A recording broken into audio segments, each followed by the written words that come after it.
Good morning. I am Dr.A.Aravalli, Assistant Professor, PG and Research Department of History, Sri Sharda College for Women, Salem, 16. Today we are going to see the topic Preamble of Indian Constitution. Let us see the topic now. It was adopted by the Constitution Assembly of India on 26 November 1949 and became effective on 26 January 1950. Introduction. The Constitution of India is the supreme law of India. The Constitution provides the framework, fundamental and political code, structure, procedure, powers and duties of government institutions and puts forth fundamental rights, directive principles and the duties of citizens. Indian Constitution is the longest and written constitution in the world. Dr. B.R. Ambedkar, chairman of the drafting committee, and was the main mind behind its creation. On 9th December 1946, the Constitution Assembly met for the first time. When the first draft was put up for feedback and exchange of views, 2000 amendments took place. Initially, there were 389 members in the assembly with 15 women. However, the number of members was reduced to 299 after the partition. Both English and Hindi were mediums in which original copies were written. The English version of the Constitution consists of 1,17,369 words. There were a total of 395 articles, 22 parts and 8 schedules. However, now there are 470 articles, 25 parts and 12 schedules. The longest constitution was never typed or printed. Prem Bihari Naren Raizada wrote it down with his own hands. The authenticate constitutional was written in italics style. It took then 2 years, 11 months and 18 days to write the Constitution. 26 November is now celebrated as the Constitutional Day because the final draft was ready on that day. On January 24, 1950, 284 signatures signed in the Constitution. On 26 January 1950, the Constitution came into effective. Also, the nation emblem of India was sanctioned on the same day.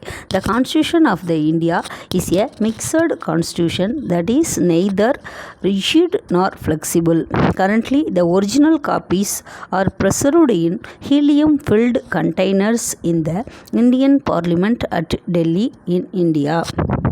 Since the Constitution first came into effect in 1950, there have been 105 amendments till now. Preamble. The preamble of the Indian Constitution is an introduction statement that outlines the constitutional goals and intent. Justice, liberty, equality, fraternity, dignity, unity. Sovereign. This word implies that India is neither a independence or a dominion of any other nation but an independent country. There is no authority about it and it is free to conduct its own affairs, both internal and external. Being a sovereign state, India can either acquire a foreign territory or quote a part of its territory in favor of a foreign state. Socialist. Even before the term was added by the 42nd Amendment in 1976, the Constitution had a socialist content in the form of certain directive principles of state policy. The Indian brand of socialism is a democratic socialism. and not a communist socialism, also known as state socialism, which involves the nationalization of all means of production and distribution and the abolition of private property. Democratic socialism, on the other hand, holds faith in a mixed economy where both public and private sectors coexist side by side. As the Supreme Court says, democratic socialism aims to end poverty, ignorance, disease, and inequality of opportunity. Secular.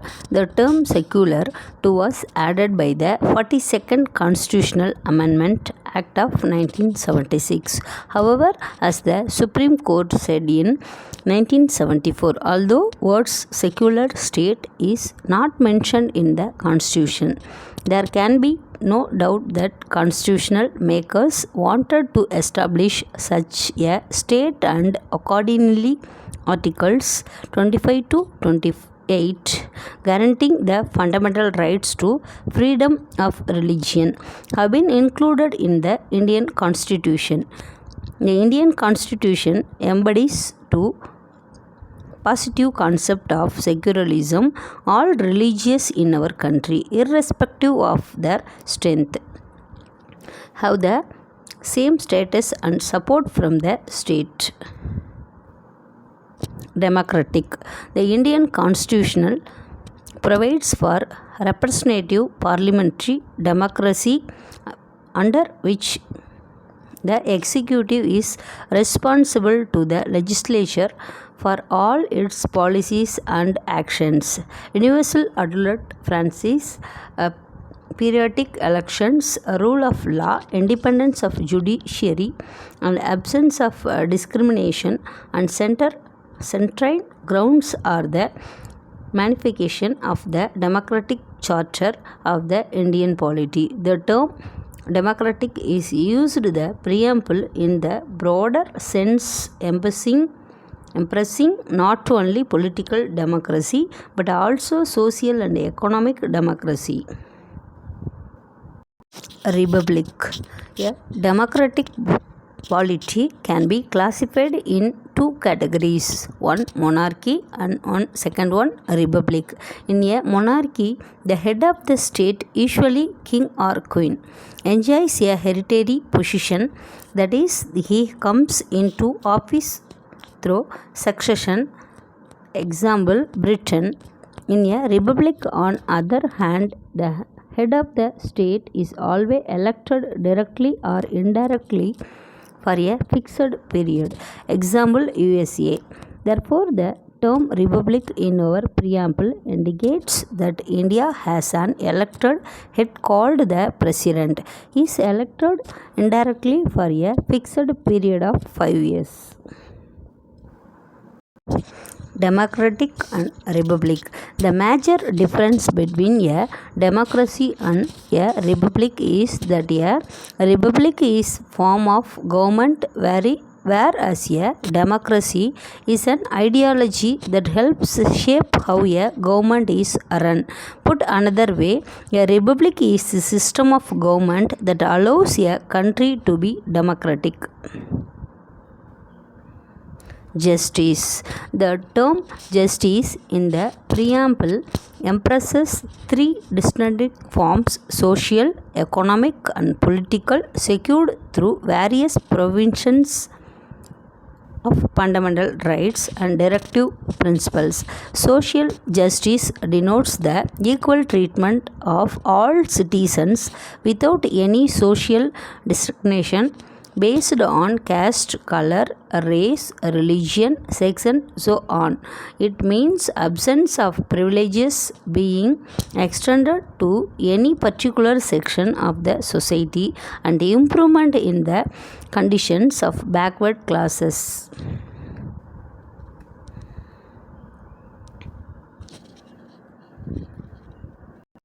Liberty.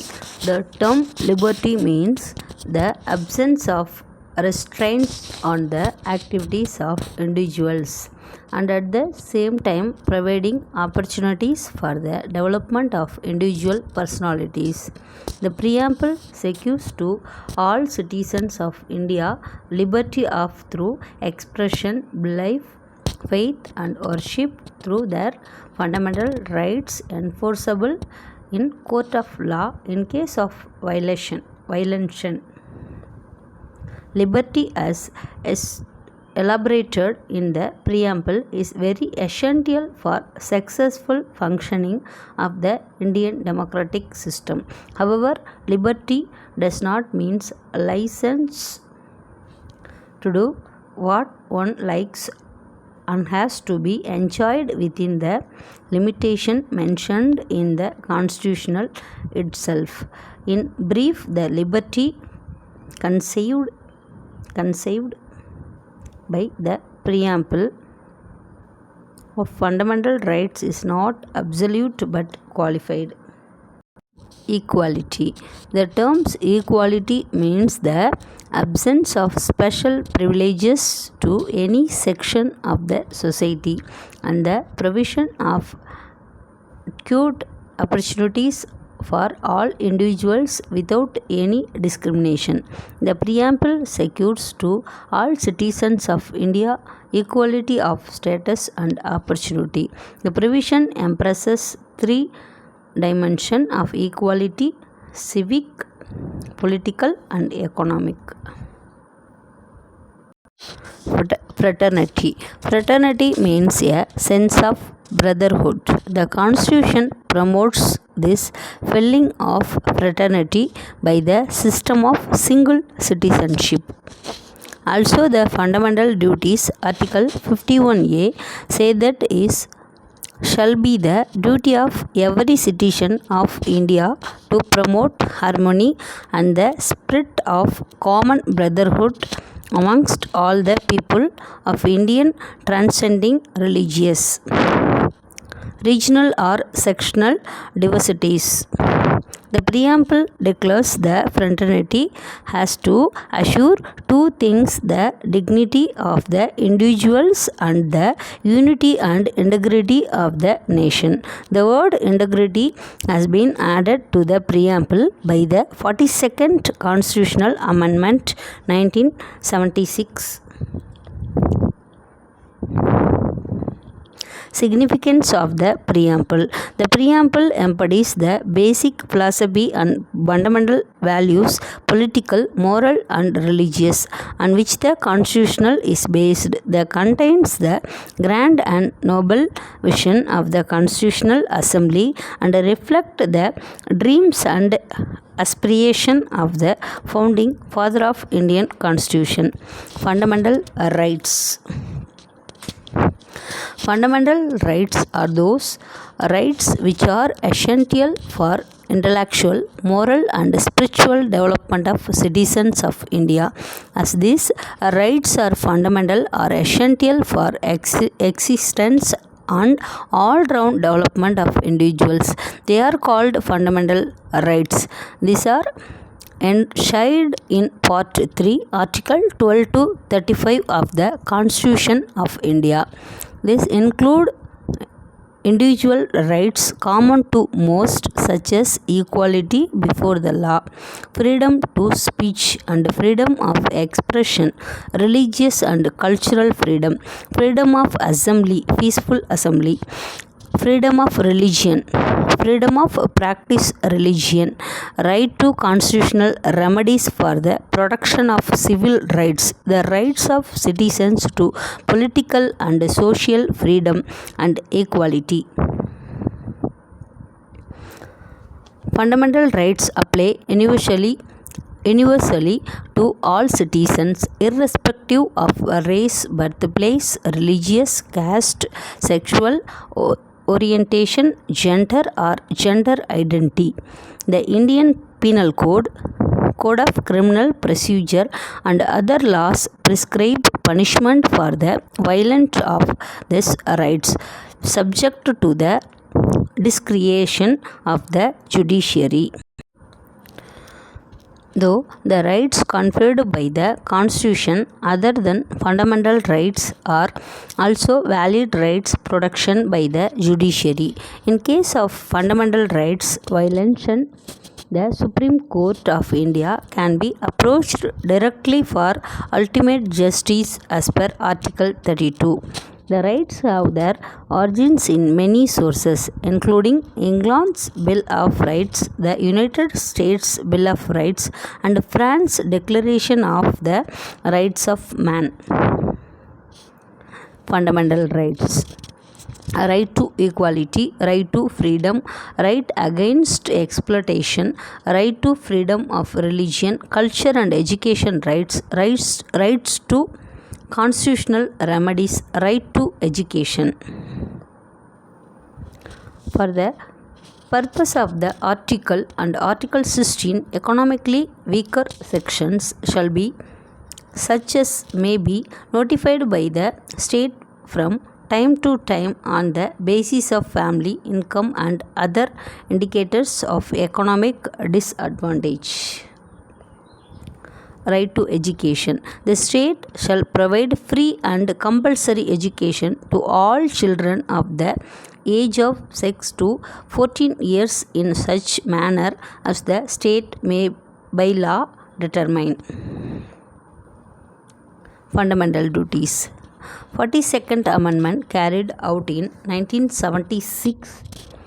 A set of fundamental duties of Indian citizens was incorporated in a separate part added to Chapter 4 under Article 51A. Under the article, this shall be the duty of every citizen of India. It shall be the duty of every citizen of India to abide by the Constitution and respect its ideals and institutions, the national flag and national anthem. Second one, the cherish and follow the noble ideals which inspired our nation struggle for freedom. Third one, to uphold and protect the sovereignty, unity and integrity of India, to defend the country and render national service when called to do so. The promote harmony and the spirit of common brotherhood amongst all the people of Indian, transcending religious, linguistic and regional or sectional diversities, to re-announce practices degradative to the dignity of women, to value and preserve the rich heritage of our composite culture, to protect and improve the natural environmental including forests, lakes, rivers and wildlife, and to have compassion for living creatures, to develop the scientific temper, humanism and the spirit of inquiry and reform, to safeguard public property and abjure violence, to strive towards excellence in all shapes of individual and collective activity so that the nation constantly rises to higher levels of endeavor and achievement. Who is the parent of guardian to provide opportunities for education to his child, or as the case may be, what between to age of 6 and 14 years. Conclusion. The preamble of Indian Constitution is window to is inside in Indian Constitution. It is also referred to as the Indian Constitution, spirit and backbone. Its ideals were laid out in Jawaharlal Nehru Objectives Resolutions, which was adopted by the Constitution Assembly on January 22, 1947. Thank you.